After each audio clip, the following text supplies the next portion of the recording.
live stream. What do we do? We'll start.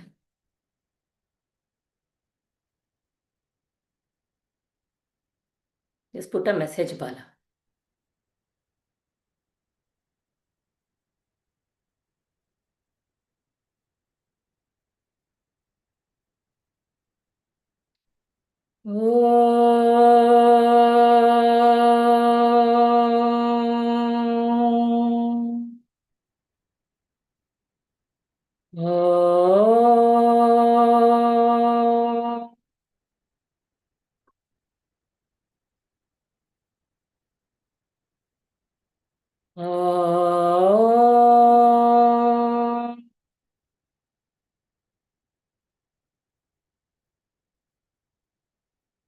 Sahana vavatu, Sahano bhunaktu, Sahaviryam karavavahai, Tejasvinavadhitamastu ma vidvishavahai.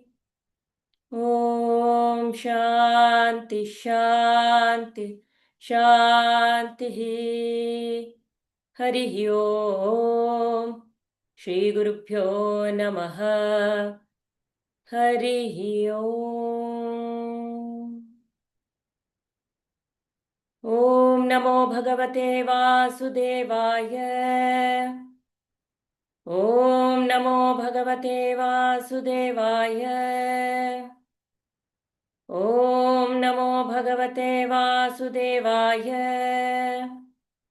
Janmadhyasya yatonvayaditaratascha artheshvabhigyam swarat tene brahma hridaya adikavaye muhyanti yat surayah tejo vari mridam yatha vinimayo yatra trisargo mrisha धाम्ना स्वेन सदा निरस्तकुहकम् सत्यं परं धीमहि सच्चिदानन्दरूपाय विश्वोत्पत्त्यादिहेतवे तापत्रयविनाशाय श्रीकृष्णाय वयं नमः नारायणं नमस्कृत्य नरं चैव नरोत्तमं देवीं सरस्वतीं व्यासं ततो जयमुदीरयेत्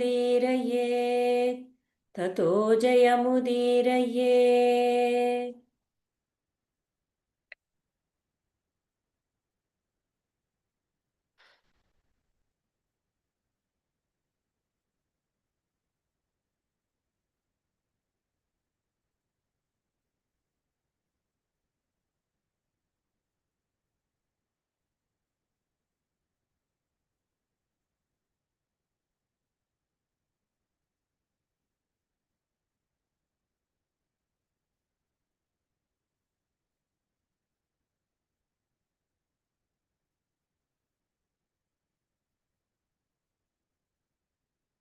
So you have to start this, right? Pururavas. We finished, no? Last time? One or fully, is it? Just go back.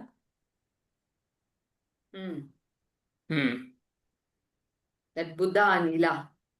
Son was named Pururavas and he was the first king of the moon. So in the Surya Vamsha, the way we saw it was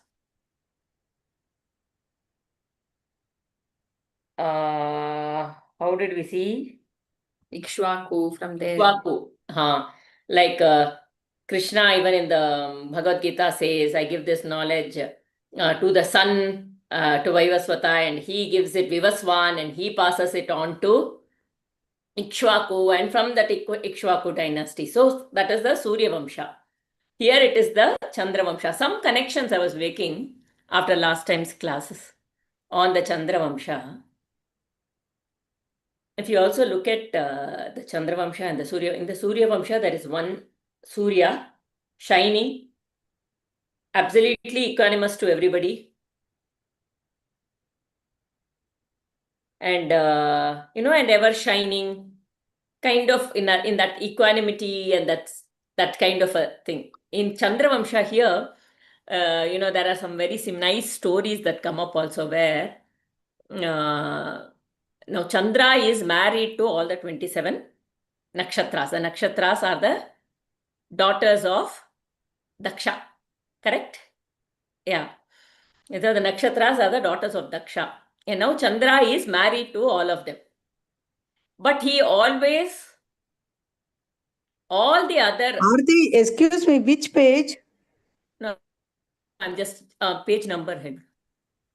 Page You look number, at the, we may not know. you look at the Index, contents. index, Index means Pururavas. what? Pururava. Puru. 114 is the topic name, number. Number what? 114. 114. Okay, thank you. 114. Okay. So Chandra is married to the 27, and all the 27, there are 26 wives who go and complain to Daksha that this Chandra is always spending too much time with Rohini. Okay, and that is not fair. He is always spending too much time with Rohini. And then Daksha calls Chandra. This is another thing. He calls Chandra and he gives him a, what would you say, a curse that he will keep waxing and waning. Okay. But this story is to bring out that even while going through the, all these nakshatras are there in the zodiac belt. There are many other nakshatras, but the ones that fall in this zodiac belt, they have identified the 27, the primary ones, 27 nakshatras. In that, the spacing, now each of these nakshatras have a pada. The spacing of Rohini is in such a way that Chandra is in Rohini's vicinity for a very long time. As he rotates, compared to all the other, in the zodiac belt, as the Chandra comes around the moon, it also meets Rohini more often. That is the way in which, the constellation arrangement and the astronomical arrangement is like that, in such a way that Chandra tends to pass through Rohini more often, because there is that elliptical order and all that. In all of that, it is touching Rohini more often. So that is what is brought out through this story, that Chandra, all the other wives are now complaining that Chandra is more with the, always going to Rohini, and he will go to. So these are simple ways in which astronomical facts were told to children, or even to the simple-minded people who are not very educated. Beautiful astronomical facts brought in such a way. So they will say, oh, yes, Chandra is touching the Rohini, because those days they could probably see it with the naked eyes and all that. Also, the beauty is everything is so personalized. Yeah. We feel connected. Yes. It is not looked like some gas ball there, like how we study. It's not like that. It is a Deva, Surya Deva means it is so personalized. That connection automatically comes. Chanda Mama, they used to say, no, it is Mama. like that. So that reverence and all is there automatically. It's a beauty. So they are deities, right? All the planets are, in fact, in a form, they are like, call it demigod. They are deities. Surya Bhagavan, Chandra Bhagavan,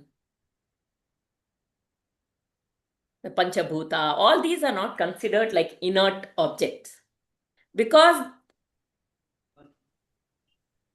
the consciousness is shining through them and they have an effect on us. Yeah. They have an effect on us. Hence, they are like the demigods, the Bhagavan, but demigods in a way. So, yeah, I was just remembering. So, in the beginning of the earlier chapter, we saw all these big stories, right? So, You want me to go there? No. Just wanted to bring out that, when here also it says there are, Chandra is, it looks all messed up. Isn't it? It the whole story was so, but we look at it because it's been personalized so much. Yeah. We relate with that in that human fashion, and we're like, Hmm. yo, this looks so messed Hmm. up. What is this? Brihaspati, Guru, and that Yeah, Guru's wife is taken by Roma. Shukra and Brihaspati and all those. So these are all some kind of. I was just trying to establish that these are astronomical happenings which have been made into like personal stories, so one can remember them. Similarly, when Agastya was coming down, it is told that there is a story that so there are two. One is there is a sage Agastya, but this story will denote and along that there is a lot of story. So, but there is also a mention of sage Agastya who brought about the Tamil this thing. So maybe they combined the two things. We don't know what they did. But Agastya Muni is and Lord Shiva and Mata Parvati are getting married, and so many people are coming to visit Mata Shiva and Parvati. Shiva and Parvati, and they're all there to see the wedding. And what happens is the earth starts tilting because of this marriage. So Lord Shiva says, the earth is tilting. So Shiva, you go, Agastya, you go south. Hmm. So then Agastya Muni starts walking downwards Hmm. and he crosses the Vindhyas. He tells the Vindhyas to go down. Hmm. And he crosses the Vindhyas, gets there, and he tells Vindhyas, you please bow down, I need to cross you. Only I wait, keep bowing down until I come to you. Until then, Vindhya was supposed to be very proud because she was very, very tall. But when when Agastya Muni asks Vindhya mountains to kind of bend down, he says, you please stay like this. I'm going to go down, I'm going to come. You Hmm. just stay bent like this. So he goes down and he never comes back again. Hmm. And it kind of subsides his ego because now the Himalayas is becoming taller. Tall. So if you relate this, it is a possibility. I'm not saying this, but it is said that Earth, the Himalayas was formed later. It is one of the younger mountains, mountain ranges, Yeah. right? So India was somewhere south, connected somewhere else, many in a different landmass, probably not in Eurasia or something, even before, Hmm. much before. And then it Hmm. floats up and Hmm. attaches with the landmass. And that is when the Himalaya starts forming. Hmm. And as this landmass is moving up, the Agastya star starts moving down, right? Because now Hmm. the Agastya star is here. So it is an indication of the time and the changes that have happened probably. Yeah. So many astronomical stories have such, many astronomical facts have such stories. So yeah, that's what I was trying to. As you were talking about the Rohini and the moon, so Krishna is known as Manohara, and he was born in Rohini Nakshatra. Mhm. So, he somewhere that connection came in, Yeah, yeah. someone who worships Krishna, they say this Mano Nasha happens Mm. very easily. It's one. So Manohara, the one who kills the mind. And the mind is the moon is that Chandra Vamsha. Chandra is that which where the mind, it influences the mind Mm. more. Yeah. Chandra influences the mind more. So if you see, even if somebody has a depression or any kind of mind related issues, it as the new moon or the full moon approaches, there is a higher degree of Mm. what would I Right. say? It accentuates, huh? It accentuates the state of the mind. Even and also the women's period is supposed to align with the moon. Mm. 27 days, 28 days cycle that we say. it is aligned with the moon. And that is why we say it is because it is aligned with the moon, there is this PMS and all the mind fluctuations that happen. So the mind, and we see the high tides and the low tides, how it affects the high tides and the low tides. And we are nothing but largely water bodies. Our body is majorly 72% if you say is body. So the same high tide, low tide is happening within in the form of that flowing thoughts of the mind. It increases the thoughts because thoughts are the Jala Tattva within. The mind is the Jala Tattva, it increases hence within. Yeah. So beautiful, lot of connections. If we keep on, many can come. Okay, Guru Rabas. Anybody wants to share anything, or can we continue?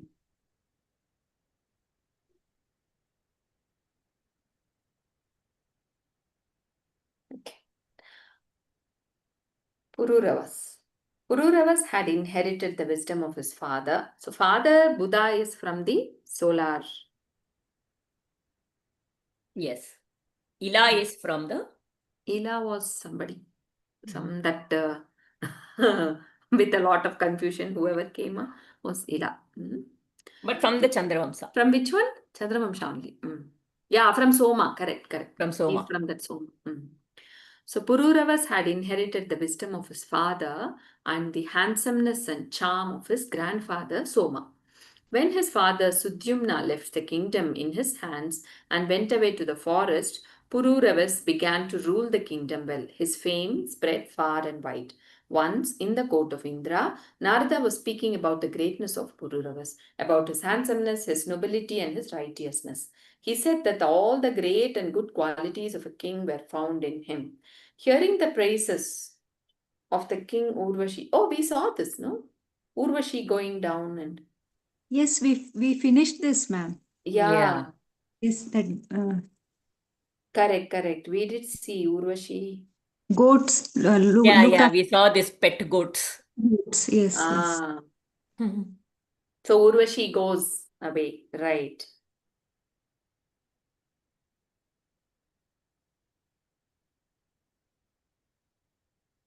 Do not go away. Okay. We were here, found it impossible to live without her. From there, we can continue, right?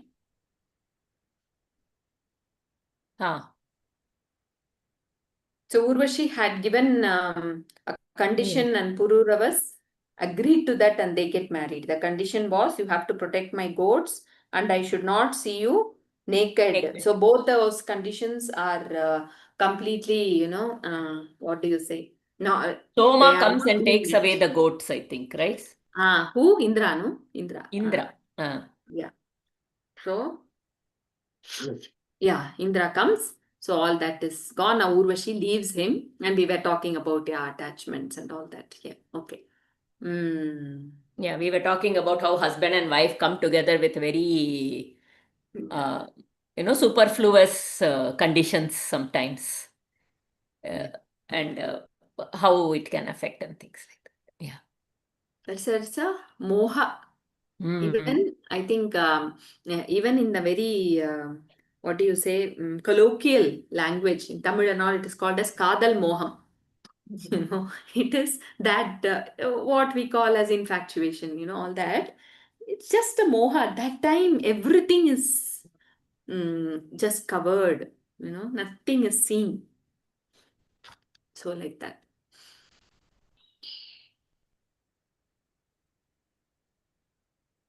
Yeah. So, Pururavas found it impossible to live without her. So much of attachment, right? He would wander all over the surface of the earth looking for her. He went to the banks of Saraswati and there he found 5 maidens who were the companions of Urvashi. His message to her was, "Do not go away, my beloved. Please stay. You should not treat me so cruelly. I have been made to wander so far because of you." This body of mine, which you once loved, is now going to drop down dead. Hawks and wolves will make a meal of me. Have been made to wander so far because of you. This is exactly delusion, no? We are doing whatever we do is because of our own mind. That Bhikshu Gita, very beautiful. I think we always keep telling that. It comes, the story is like there is one very rich man in the village. It comes in Bhagavatam. We will see that maybe later. So just to make it very short, um, that rich man, he's very miserly. He doesn't give money at all. He doesn't share anything with anybody. So people generally, when people are so miserly, nobody likes, right? Nobody likes, and they say for whatever, even for any cause, be it a social cause or noble cause, absolutely no sharing of his wealth. And he himself was also not, as a few at least don't share, but they at least use it, but he wouldn't use it for his family also. So even the family people were not very happy with that person. And something happens that he was just, chased away from home, and from he loses his business and all that. So he goes away, and then from the village also he's kicked out, and he goes away wandering in that deep pain. And he happens to meet a group of sadhus who were staying somewhere. This Chaturmasya. Bhagavatam is full of Satsanga Mahima, right? So, in Chaturmasya, they all are, discussing about the Lord's glories and all that. He was so blessed that at that point in time, he gets Satsanga of those sadhus. And as he was listening and as he was contemplating, there was such a transformation in him. And he stays with them for a few months, and then one sadhu initiates him into sannyasa, and then he gives upadesha. So with all that, then he starts wandering. He is always in that deep contemplation, and whatever was given, he was doing that japa, whatever was given to him, and he keeps wandering. So now he was transformed, sadhu. He was not that rich man anymore. Very joyful within, not dependent on anybody, completely dependent on Bhagwan. He just knew about, he was in that bhakti bhava, complete jnana. He was just wandering like a jnani. And he happens to come back to his village. So when that's what, how Bhagavatam puts it is, it is not that he plans and comes. As he wanders, he happens to, edricha is the word. He happens to come back, enter his own village, which he doesn't recognize also. And he goes in, and then Bhiksha, he asks, that's why it's called Bhikshu Gita. He becomes a Bhikshu. He lives, sustains in Bhiksha. So he is wandering, and he asks for Bhiksha. Few people give. Then after some time, people start recognizing him. It's like, oh, this is that rich man. Now see, he lost his business. He went off. We all chased him away, and now he has come back in disguise. And so people are not very willingly, starting to give. There are very few maybe who give. Otherwise, they don't give. And there are many youngsters or people who are, miscreants. We say, who start creating so much of trouble to him. Someone comes and pulls his, all sorts of teasing happens even at the physical level, pulling his dhoti and breaking his danda, so many things, so much of trouble. But he is not disturbed by any of those. And then one day he is just sitting there, and with so much of what do you say, trouble that is happening. Someone who is watching there in a village, he comes and he asks, oh Sadhu, you must be, I see you are so balanced, you are not at all affected by all that is happening. Are you not feeling, are you not suffering the pain? Why you have to go through this pain here? Please go away from this place. Then Sadhu says, there is no suffering here. When I was here as a rich man, I had everything with me. At that time, I was actually suffering, which I didn't know at that time. Later, I got to know. Now I have nothing at all. There is no pain, suffering. What is the cause of anybody who is suffering? That is when he says this Gita. What? Naham mano jano me. Nayam mano jano me sukha dukha hetu. na devatatma graha punya kalaha. He says the dukkha hetu, the reason for suffering for in people is not devata, not atma. Here atma means mind. Hmm?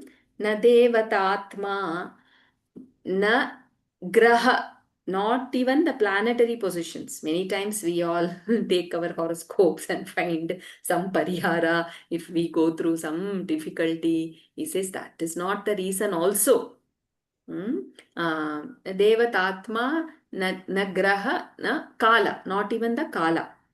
And karma also comes. And then finally he says, Manah param karanamamananti. He says, it is indeed this mind which is constantly, saying all these thoughts, which brings up so many things.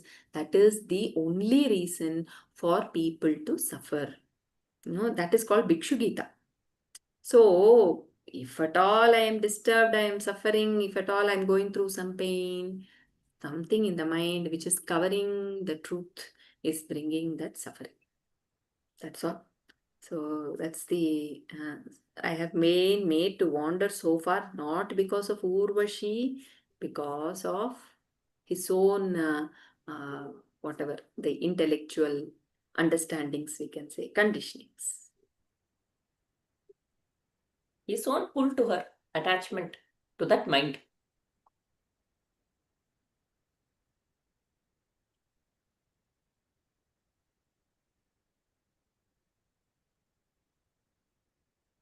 In a way, Pururavas is pulled by the mind, her beauty. We think we are pulled by, he thinks he's pulled by Urvashi, but he's actually pulled by his own attachment to Urvashi.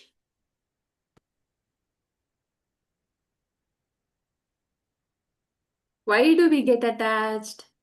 We put our complete ashraya, we think we get happiness. Pururavas thought that he was happy because of Urvashi. He was happy because of whatever those enjoyments. Because of that, the mind was not working. So those were the momentary happiness which he was actually going through. But he mistook that to be coming from, that whatever pleasure Urvashi gave him. So that is what is attachment. It is limited. So at some point, when it goes away, the ignorant mind, which has thought that intellectual conclusion, she is my happiness. Oh, you are my life. All that comes because of so much of dependency, on the other person. My happiness is dependent on that. Our happiness is not dependent on anybody. It is just there, the bliss. It's our own nature. So this is the reason, right? So many times we identify with the objects in the world, we identify with our roles. I am the mother, and then the children grow up, and then we start holding them. They are moving away because they have grown up, they have done, actually the role is over, but then we will start holding on to them. We hold on, we are going to a job. I am holding on to that job as though it is giving me that happiness. And then once we retire or leave that job and decide to stay at home for whatever reason, then it can shake us because it has shaken my image of myself, because I was I identified the happiness or whatever myself with that role. Whenever we say, no, if somebody comes, oh, what are you doing? I am so and so in such a company. And even when we are walking outside, we are often mostly identified by whose mother we are or whose wife we are. Similarly for the men also, right? So all those roles and all those become our identification, but these are all, whether it is the roles, whether it is any object. I have a house, so many people fighting for property problems. This house, we have such long memories from this house. The memories are in your mind. How are the memories in the house? even if you move out of the house, the memories will still be there. Right? In my just on a lighter note, there is one very old trunk in our house. Okay, it is lying on the loft in somewhere up in the balcony, fully dusty. We have to dust it every now.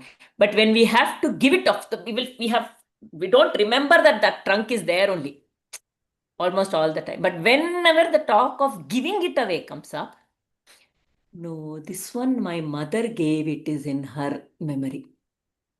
We don't even, so, okay, we're not even seeing it. So what I'm saying is the memory is in here, it is not in the object.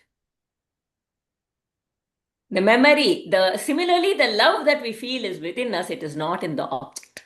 But we wrongly identify it as though it is with our role, with the people, with the things.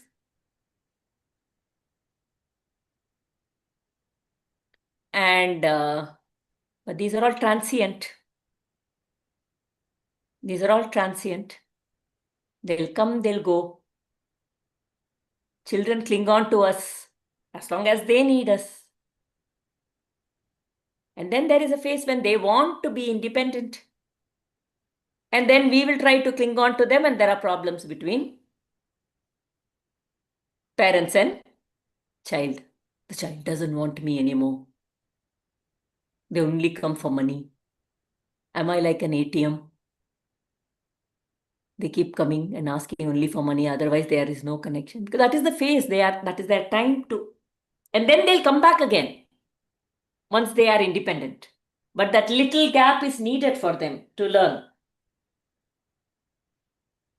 But we've been with that role, identified with that role of the mother and doing, I do for my child for 20 years or more. And sometimes for 40 years, 50 years also, it never gets over. They keep holding on, no? Never like I am the mother, this is my child, that kind of thing. And then my child. So many, because of that, we don't accept that nature of the transient nature of the objects of the world, it causes a lot of disturbance for us. Because we attach our mind to the transient objects of the world, there is so much disturbance within. We are giving reality to it. Mm.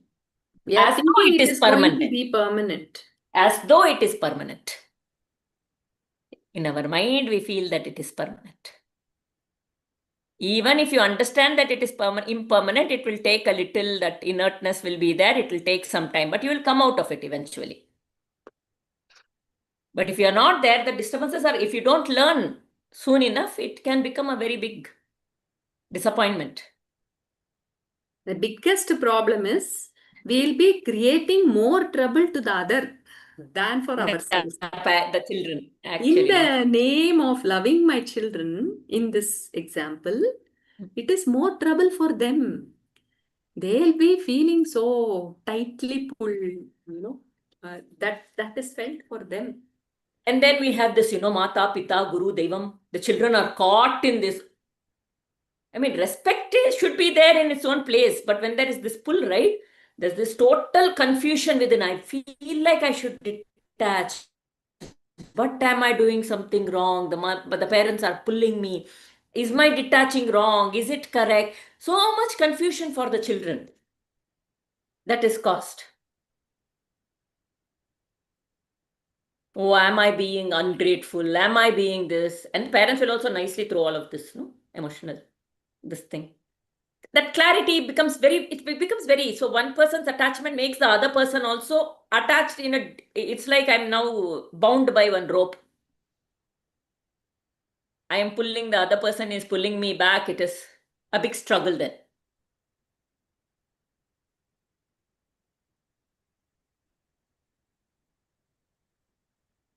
Everything in the world, every role in the world is transient.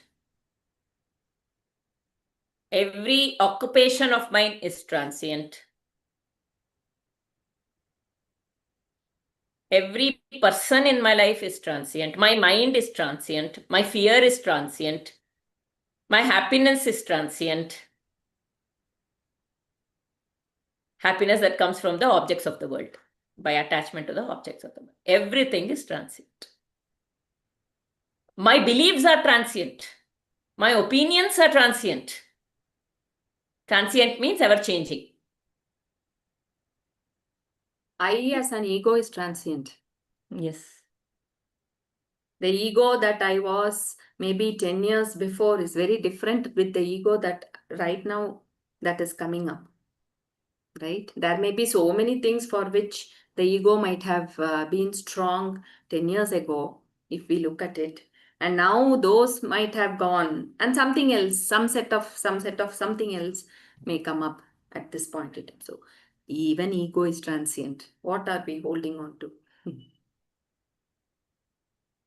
Nothing to hold on to. Whenever we have a principle, we have a belief, we go with it, knowing that this could also fall off, not to hold on and become rigid about it. And then project our rigidity on others through it.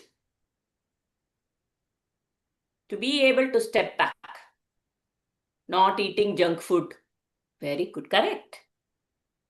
Not at all eating junk food. Not necessary. So we step back and take our, because we look at that, that's where knowledge plays the role. In all our beliefs, in all our principles, it should be backed by knowledge. As long as the knowledge is the driving factor and not the belief or the principle.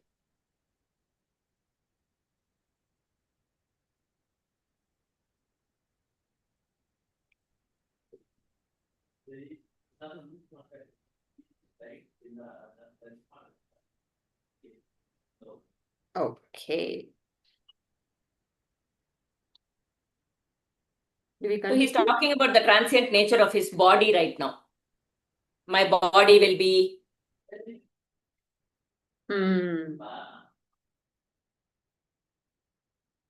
This body of mine, which you once loved, is now going to drop down dead. Okay. It continued. Urvashi sent back her reply.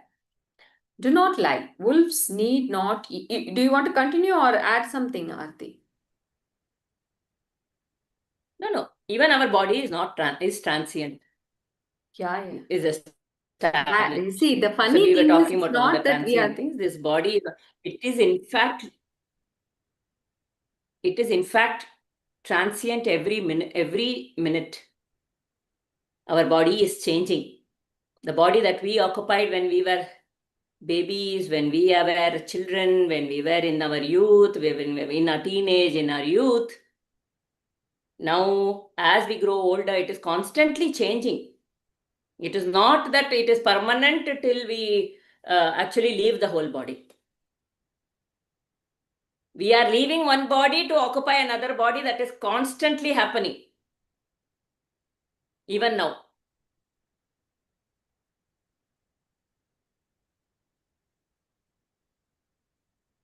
So what is the point? It doesn't mean I am not the body, so I don't need to dress up. I don't need to. It's not like that. But to know that, this is all just transient. Whatever we are feeling, whatever this thing, that knowledge should be the driving factor behind all the actions that we take through this. But this body is also a temple in which we are residing for this life. Temple of the divine.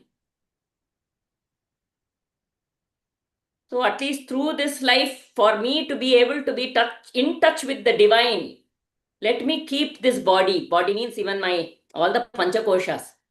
The gross body, the annamaya kosha, the pranamaya kosha, the manomaya kosha. Let me keep them all fit. Because in the fitness of the body, I can be more in touch with myself. If I keep falling, if there is so much pain in the body, so much that I don't take care, then, it becomes difficult. The mind can take over.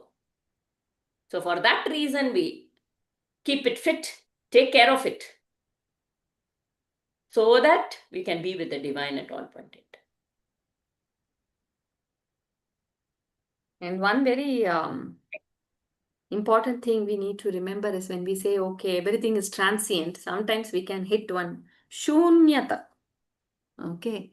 So, what does it mean? Transient, yes. Why is this whole thing contemplated so much? Is only to remove that link called my body, my mind. That link. Okay, it makes no sense. It is some beautiful power is there. This whatever we are, these senses, whatever, we don't even know what is there, actually. Yeah, but something is there which is happening so beautifully, moment. That so it is that Prakriti Mata. That's what Bhagavad Gita says. It is Prakriti.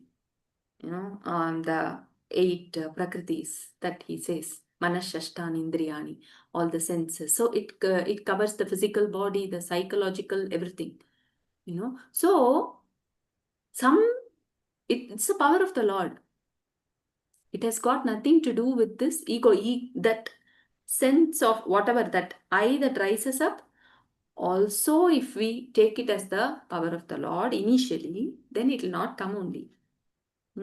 The buddhi, the mana, whatever manas we call as this, my body, everything is the power of the Lord, Ishvara.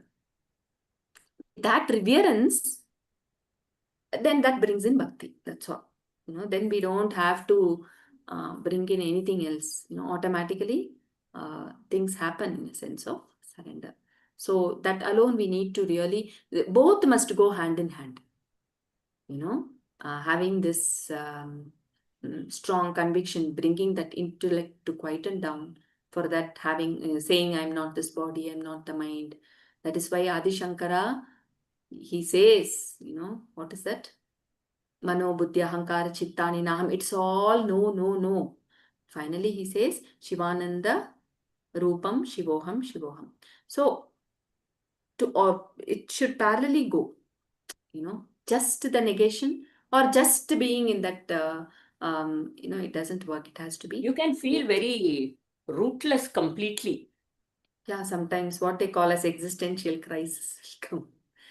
But one does go through that once. There is a point, I mean, maybe it can be smoother if one is listening to all of this and there is a better understanding. But if it is just not done properly or gone through a scripture or a guru in the right way, it is like, okay, I'm not this, I'm this. Why should I do anything? There is nothing.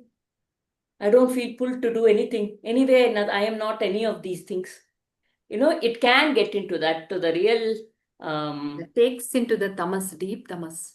it can go into a deep tamas actually. Because I feel anchorless. I was anchored in the world. Now, without anchoring myself in the self, I am detaching from the world. Now I am anchorless and I'm just lost completely. So to first know the self and work towards that, and slowly then this will detach automatically. It will not go very far. The more we anchor ourselves in our own self, in the divine, in the feet of the divine, we cannot go far away into the ocean at all. We will be always in touch. We will be, the senses will perceive everything, but will not go too far. Not having an anchor inside the ocean, not having an anchor in the shore, totally lost, gone somewhere. Not knowing where, what to do, no purpose, would feel like that. So that is why ends up bhakti is a in good way. suicides, basically. Yeah. Such cases end up in. Mm. Anchor is very important. That's why the simple thing of Bhaja Govindam, if we take each and every, it is Moha Mudgara, no?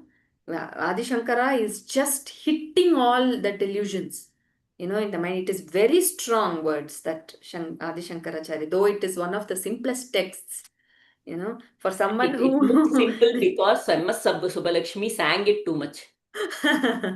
sang Yeah. it so well and it became Isn't- popular, but otherwise it's very deep words. Yeah. Mm. I think maybe Sanskrit scholars, they say it is simple because the words that Bhagavad Pada is used and all is maybe compared to other texts, it is simple. Anyway, I don't know about that. But then the thing is, the first three phases is all about like what she said, taking away where our anchor is. But everything is followed by Bhaja Govindam, Govindam Bhaja Moodhamate. Yes, I am a Moodha as long as I am anchoring to family. He says everything, no? There are so many, I think, if we the one who is anchored in such sense pleasures, all these do not last. The body doesn't last, the body ages, right? Even the family, nobody comes with you, putra, so many things. I think a lot of all that, if we read through, it is all only breaking our delusion. Delusion means all these anchoring that we are, taking shelter in these. Says all this is not there for you. Bhaja Govindam, Bhaja. So parallelly it must. This Bhaja Govindam has to be there. Then the true anchor happens. Okay. So coming back to Pururavas, you can read Arthi. Urvashi sent back her reply. Do not lie. Wolves need not eat you up. Have you not yet realized that women should never be trusted? They have no lasting love for anyone or anything. Their hearts are like those of wolves. They are without any compassion. They are cruel, heartless, impatient, and obstinate about their wishes and their gratification. On the slightest pretext, they will even kill the brother or lover or husband who trusts them. But leave all that alone. At the end of this year, you will meet me and spend a night with me. You will also get your son there. So, all these words about women is not, it is to say your attachment is in the wrong place. Women are like this means even the love that you have for the women, that is transient.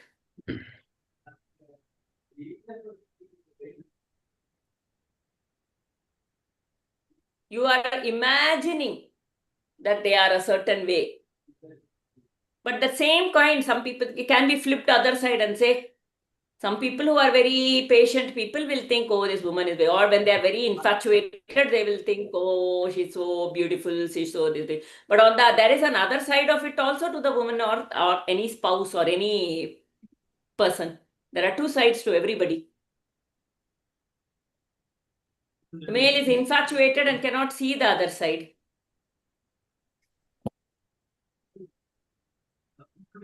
Similarly, in another instance, you can also make it for male, a woman's attachment to the male. But here, Urvashi and all these Ramba, Urvashi, they are these very luring, beautiful women, with whom people can easily get infatuated. And attached to they are more the ones that, Urvashi, Ramba, are the ones that appeal to the senses, not to one's wisdom. Arjuna went there. Urvashi, when Arjuna goes to the Swargaloka, in between sometime, there I think Ramba or Urvashi, one of them approaches him. She says, I want you. But Arjuna was very, very firm. He says, right, you're like my mother for some connection. Right, because he's Indra's son, right? So Indra's he looks at her as mother. It's like a mother. 1 minute. So he is able to look beyond the outer sensual appeal. But so the Urvashi, Ramba and all are caught with that are the ones who bring out that sensual appeal. That is what they mean. So Arjuna was able to go beyond it, but here Pururavas is with that sensual appeal. Yeah, and it is not just women, it's not just that pleasure, everything, even name, fame, you Yeah. know, everything. It is because that is very, very enticing. Popularity, name, fame, those we see how they get caught, and the basic thing or purpose for which they started also just goes off.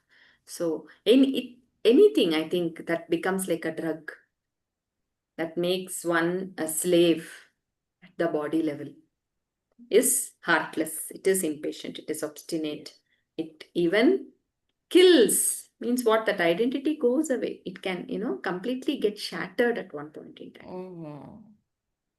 So everything. Because, women, once one of the very close devotee of, I think, Kunjaswami, I think. So in the ashram, somebody had come and they wanted to interview Ramana Bhagavan. Ramana Bhagavan never encouraged such things, he never would, and he would also know if they come for such things. But this devotee, uh, the thing is, it was not just for some journal or something. They wanted to start some Ramana center in some other place also. Okay, so they were asking. So because of that, this disciple also, who is actually a jnani himself, but he sits and he talks, he discusses out of his reverence to Ramana Bhagavan. He sits, he discusses, he talks on how they can start a center there in some other place that they had come, and they were also asking a lot of questions which he answers and all that. And then he comes to Bhagwan and he says, Bhagwan, they want to start a center there, the devotee, he shares, he says, the way Bhagwan turned and looked at me, I felt like, a fire burning me completely. He said, Maya Jagradoi, be careful of any Maya. All this is Maya. Maya is not some Jagrada. That's all he told. So he came back, and so we don't know anything. Even in On a Quest, there is a movie about Gurudev Swami Chinmayananda. So it's very beautiful movie. If you have not watched, you must watch that. In that, there is a scene where, so Gurudev had started giving a lot of jnana yajnas on Upanishads, Bhagavad Gita and all that. There are so many people thronging, coming. So there are very sincere devotees who are constantly serving him. So one of them says, now Gurudev, so many people, the reach is so much. I think it's high time we start a mission. Gurudev says, that's not my intention at all. And then he says, at least for the people, Gurudev, you have done everything for them. It is for them that we are asking. Then Gurudev says, oh, ho, ho, ho, it is not whatever you say. This is not me. I am not part of it. Yeah. So they are that's what is Jagrata, very careful of not getting caught in that. And then he says, yes, now the Maya begins. This is how, I just remember, it's very beautiful. The one who had acted as Gurudev has also done a fantastic job. This is now the Maya begins. So they are aware. The thing is, all these words can be put in all our desires. It is all very, very, very relevant for all the desires, the material desires initially. That because everything goes away. It may feel like it is, enticing. It will entice us first, and then it goes away, leaving pain only. This has to be kept in our mind. That is why he says, Anityam Asukam Loka.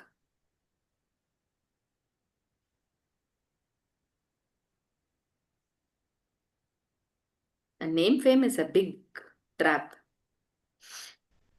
Name fame is a way of saying it has its it's like two sides of the same coin, right? One side it is name and fame, the other side it is what do other people think about me. When you say Yeah. what do other people think about me, the fame factor also comes, and it is the superiority complex and the inferiority complex, the pride Right. and the insecurity. Both of these come. It basically comes from what do other people think about me? How do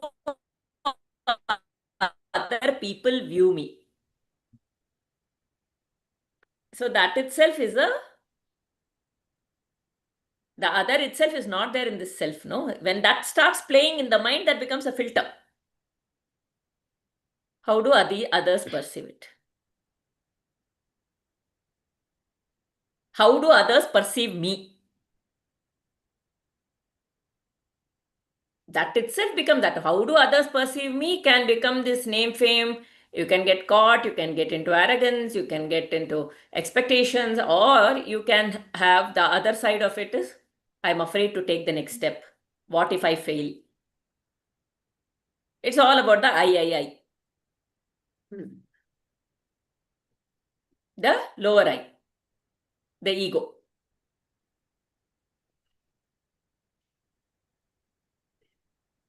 So Pururavas was thrilled that he would meet her again and that she was with child. Oh, that she would give him an heir to the throne. As per her promise, Urvashi spent a night with the king Pururavas, and when she had to go away, he was very unhappy. Urvashi said, "Pray to the Gandharvas, they will bring us together." Hmm. He prayed to the Gandharvas and they gave him a pot of fire. They said, "Perform the rites we tell you with the help of this pot. You will finally reach Urvashi." He buried the pot under the tree, and that night he spent in thoughts of her. The night he dreamt of the three Vedas. In the morning he went to the spot where he had buried the pot of fire. He rubbed the pieces of arani as he had been instructed.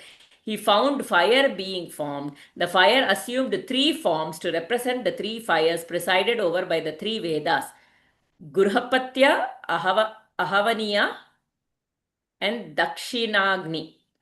With this fire, the king worshipped Narayana, asking him to grant him his wish. Pururavas was granted his wish. He reached the abode of the Gandharvas, and there he was united with Urvashi. So there is a sloka in the Bhagavad Gita. You tell me what it starts with. It says, Yam Yam, it is like, as people pray to me from wherever they are, whatever they ask, I give them that. He wanted sensual pleasures. He did that tapas with the fire, asking for, it was not a papa in a way, but he was caught with his sensual pleasures and he got that. So heaven, like Swargaloka, is not the final goal in Sanatana Dharma. You could have done a lot of punya karma and go to heaven, but that is not the final goal.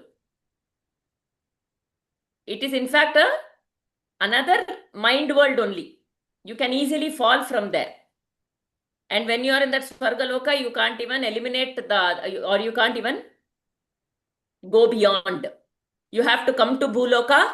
Only as a human, you have the capacity to go beyond the limited body to the para. So in fact, going to a Swargaloka is another shackle only. We always see, Asuras come and invading the Indras then get taken away from there, and then they have to go and run to Mahavishnu. It is not without ups and downs, even in Swargaloka.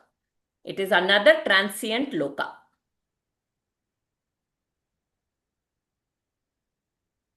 This loka is nothing but our own mind world.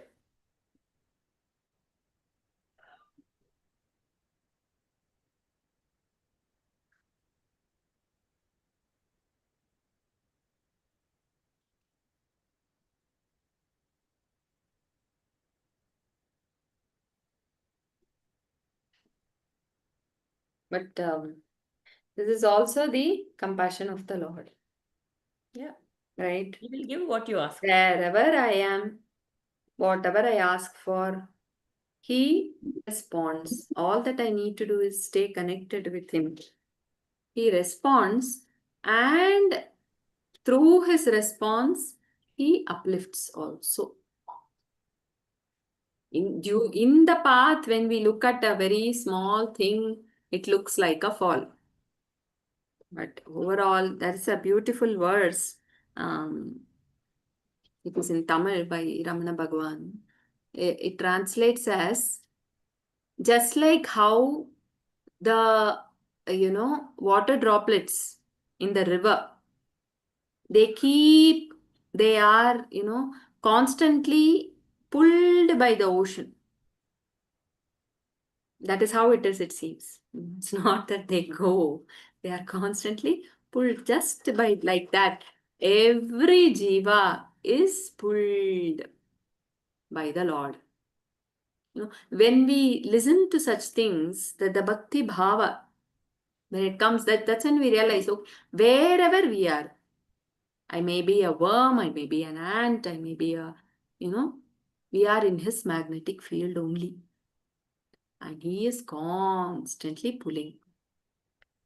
He is giving all the thing needed, he's constantly pulling. So if that is there, we are free here now. Actually, that's the secret. There is no going anywhere. Right? We know he is there. We are in his field. Just like how we feel, okay, I am now inside the temple. Recently, when we went to Rameshwaram, the Ramanatha temple was getting closed by 8 o'clock. So we just rushed. We wanted to get the darshan that day. Yeah, we thought, and it was almost 7:45. We were thinking maybe they will close the entry. But the last minute they said, yeah, go, run within. So we just entered. We entered, and then after 2-3 minutes, they just stopped the crowd. Okay. So that time I think, okay, I've entered. Now in the temple, darshan is, he will give at some point, right? There was crowd, but okay. Like that, there's no entry. It is his creation. He alone is. And it is just my ignorance and not seeing him right now. He is taking all of us towards him, towards the truth. In whatever way, the compassion is in whatever way I can, I think, recognize the higher. He gives so much of hints so that we start recognizing that higher in the first place. That such a higher is there as the first step. And then, developing that reverence and all that to that higher. That also is done. This giving him that arani and asking him to do that and pray to that is a form of introduction. That itself is a form of probably the blessing which has come from Urvashi. Though for someone who is caught with that senses, she is showing him the direction to the divine. So that little seed that has been put in will take him across. But once that seed has been put in, also to know whether we are with the senses, or it's our journey of knowing whether I'm with the mind and senses or with the divine. And it is only he who is taking us through.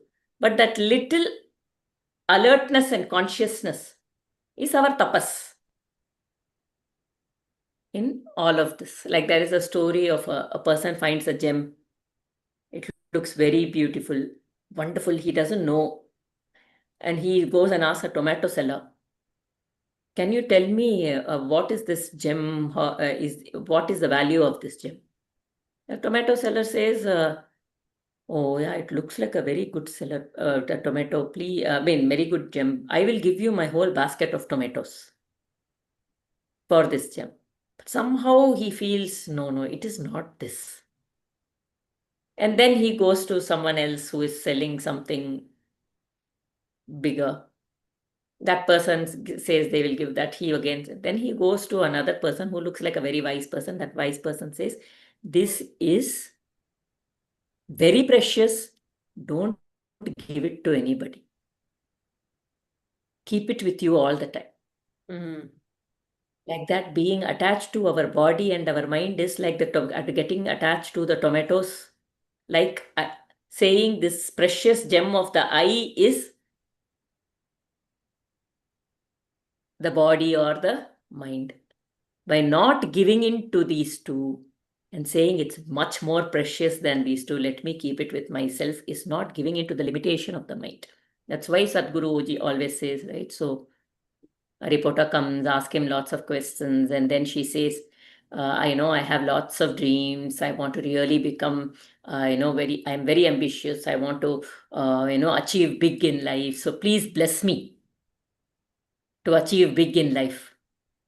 And Sadhguru says, I bless you that you do not, may your dreams not come true. And she's like, how can you say that? What is this? I came for some blessings and this is what you're saying. He says, what you can dream is very limited. I hope what you cannot even dream comes real in your life. So what we dream and what we hope and what we want to happen is like that tomato.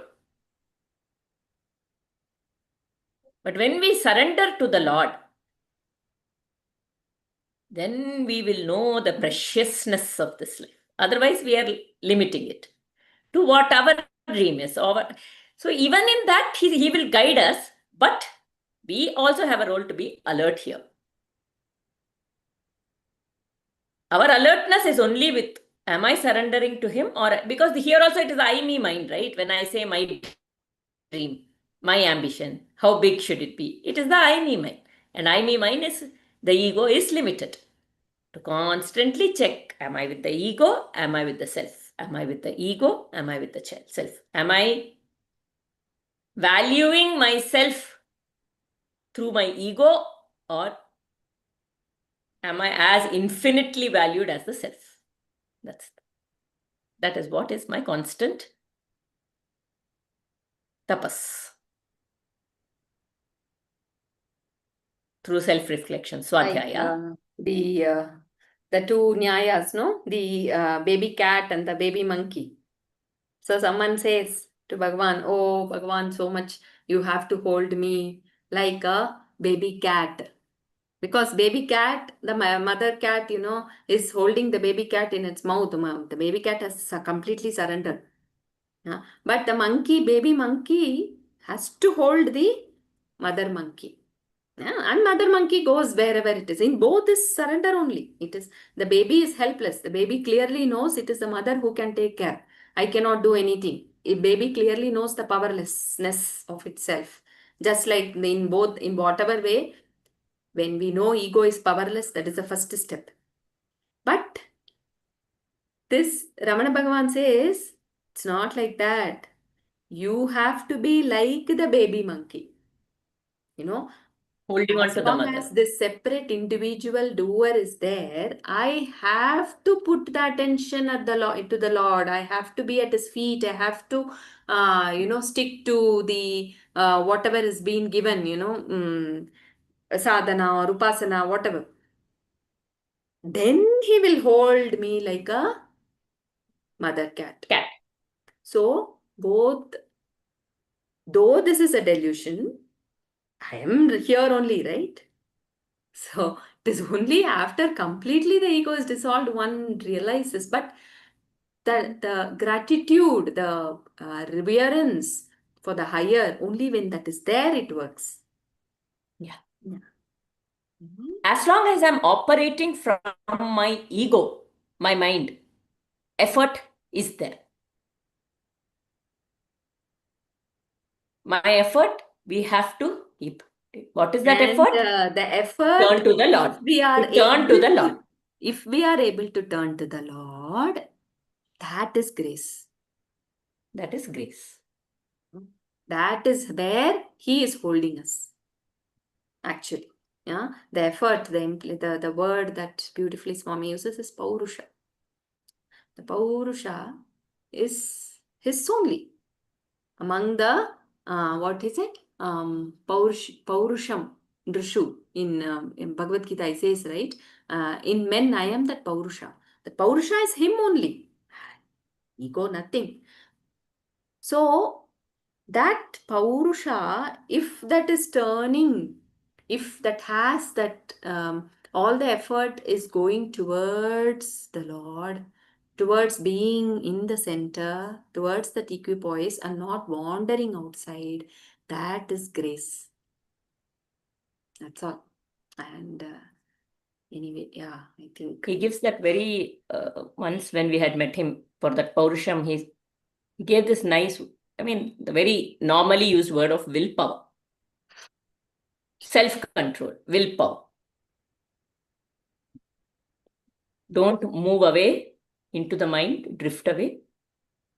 Come back, come back, come back, come back, constantly.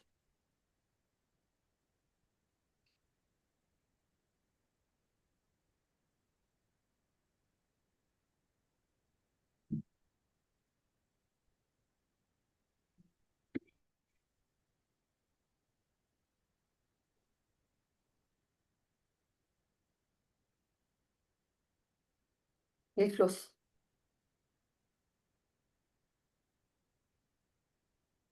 Why seek in the world?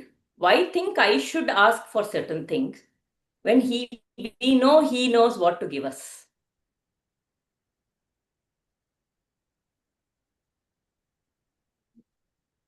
When I accept everything that he is giving me in this life, just flow with it. Just flow in his grace.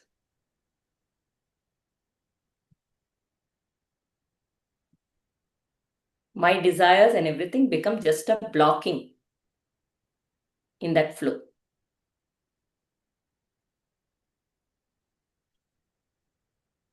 Om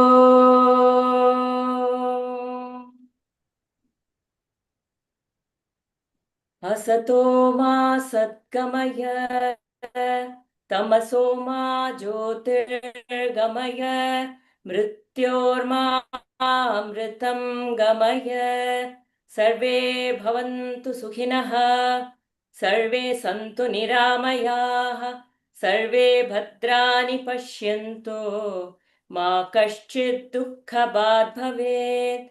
Om Shanti Shanti Shanti. Hari Om Shri Guru Pyo Namaha. Hari Om.